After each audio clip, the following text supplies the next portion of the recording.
নমস্কার বন্ধুরা, হেসেল বনলক্ষ্মীতে আপনাদের সকলকে স্বাগত। আজকের রেসিপি কাঁচা আমের মোরব্বা। এই মোরব্বা বানানোর জন্য এখানে আমি 1 কেজি আম নিয়ে নিয়েছি। আর আমটাকে প্রথমে খোসা ছাড়িয়ে নিচ্ছি। খুব ভালো করে খোসাটাকে ছাড়িয়ে নিতে হবে। খোসা ছাড়িয়ে নেওয়ার পর আমটাকে 4 ভাগে ভাগ করে নিচ্ছি। আটি সুদ্ধই আমটাকে কাটতে হবে। কাটতে একটু অসুবিধা হয় যেহেতু আটি শক্ত হয়ে গেছে, কিন্তু তাহলেও মোরব্বাতে আটি সুদ্ধ করলে মোরব্বাগুলো বেশ ভালো হয়। এইভাবে কাঁচা আমের মোরব্বা বানিয়ে একবার বানিয়ে 6 মাস ধরে খেতে পারবেন, নষ্ট হবে না। আর এই মোরব্বা খেতেও খুব ভালো লাগে। এইভাবে 4 টুকরো করে সব আমগুলোকেই আমি কেটে নেব। আর কাটা হলে আমগুলোকে ধুয়ে নিতে হবে। এখন জল গরম করতে দিয়েছি, আর জলটা ভালো মতো গরম হয়ে গেছে। লবণ দিয়ে দিচ্ছি 1 চামচ। লবণ দেওয়ার পর জলটাকে একবার গুলে নিচ্ছি। তারপর কেটে নেওয়া আমগুলো জলের মধ্যে দিয়ে দিচ্ছি।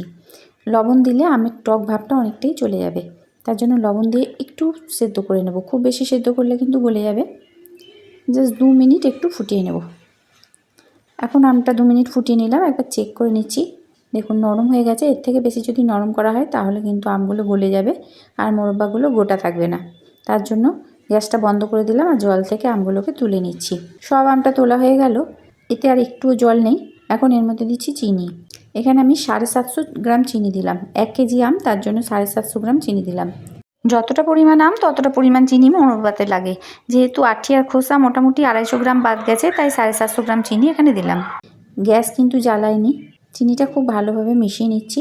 গরম আমের সাথে চিনি মিশিয়ে কিছুক্ষণ রেখে দিলে এটা থেকে রস বেরিয়ে আসবে, চিনিটাও গলতে শুরু করবে। তাই এটাকে ঢাকা দিয়ে আমি 2 ঘন্টার জন্য রেখে দিচ্ছি। 2 ঘন্টা পর ফিরে এলাম। দেখুন বন্ধুরা, চিনিটা অনেকটাই গলে গেছে, কিন্তু সম্পূর্ণটা গলেনি। এখন একবার ভালো করে নেড়ে দিলাম। এবার গ্যাসটা অন করে দিতে হবে। গ্যাসটা হাই ফ্লেমে রাখবো যতক্ষণ না এটা গরম হয়। হাই ফ্লেমে রেখে চিনি সমেত আমটাকে ভালোভাবে গরম করে নিলাম। এটা এখন খুব সুন্দরভাবে গরম হয়ে গেছে। এবার গ্যাসের ফ্লেম লো করে দিলাম। চিনিটা এখন সম্পূর্ণভাবে গলতে দিতে হবে। হাই ফ্লেমে থাকলে কিন্তু রসটা পুরু হয়ে যাবে আর আমের ভিতরে রসটা ঢুকবে না। তার জন্য গ্যাসের ফ্লেম লোতে করে দিলাম। লো ফ্লেমে রেখে চিনিটাকে সম্পূর্ণভাবে গলিয়ে নিতে হবে। তো দেখুন বন্ধুরা, আমি একবার নেড়ে নিচ্ছি। চিনিটা এখন সম্পূর্ণভাবে গলে গেছে। গ্যাসের ফ্লেম কিন্তু আর বাড়ালে হবে না। এখন যদি গ্যাসের ফ্লেম হাই করা হয় তাহলে কিন্তু ভিতরে আমটা টক থেকে যাবে, ভিতর অবধি রস ঢুকবে না।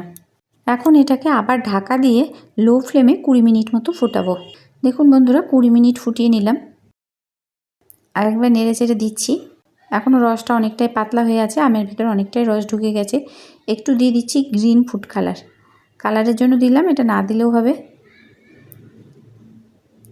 এটা না দিলেও দেখতে খুব ভালো লাগে। আমি একটু সবুজ কালার আনবো বলে গ্রিন ফুড কালারটা অ্যাড করলাম। ভালোভাবে মিশিয়ে নিলাম যাতে সব আমগুলোতেই কালারটা চলে আসে। এখন এবার ঢাকা দিয়ে আরও 20 মিনিট রেখে দিচ্ছি। 20 মিনিট পর ফিরে এলাম। এখন রসটা একবার চেক করে নিতে হবে।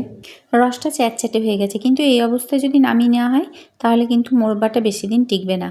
15-20 দিন পর আর সেটা টিকবে না। তার জন্য এটাকে আরও পাক করে নিতে হবে। দেখুন বন্ধুরা, এবার আমি কিন্তু গ্যাসের ফ্লেমটাকে হাই করে দিলাম। যে সকল নতুন বন্ধুরা রেসিপিটা দেখছেন তাদের যদি ভালো লেগে থাকে তো প্লিজ চ্যানেলটিকে সাবস্ক্রাইব করে আমার পাশে থাকবেন। আর এটাকে একটু কড়া পাকে করে নিচ্ছি। রেসিপিটা যদি আপনাদের ভালো লাগে তাহলে প্লিজ লাইক শেয়ার কমেন্ট করবেন। আর যে সকল নতুন বন্ধুরা রেসিপিটা দেখছেন তাদের যদি ভালো লেগে থাকে তো প্লিজ চ্যানেলটিকে সাবস্ক্রাইব করে পাশে থাকা বেল আইকন অবশ্যই প্রেস করবেন। তাতে আমার নতুন ছাড়া ভিডিও নোটিফিকেশান আপনাদের মোবাইলে আগেই পৌঁছে যাবে। আরও 5 মিনিট এটাকে আমি ফুটিয়ে নিলাম। এবার দেখুন রসটাকে চেক করে নিচ্ছি। একটা তার তৈরি হচ্ছে রসে, দেখুন দেখেই বোঝা যাচ্ছে।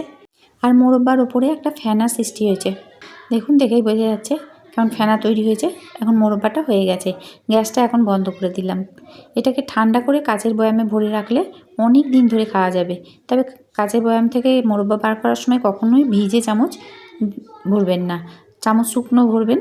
তাহলেই দেখবেন অনেক দিন এই মোরব্বা খাওয়া যাবে, নষ্ট হবে না। রেসিপিটা আপনাদের কেমন লাগলো তা কমেন্ট করে অবশ্যই জানাবেন। আর যদি ভালো লেগে থাকে তাহলে লাইক করতে ভুলবেন না যেন। আর চারিদিকে একটু বেশি বেশি করে শেয়ার করবেন যাতে সবাই এরকম মোরব্বা বানিয়ে নিতে পারে।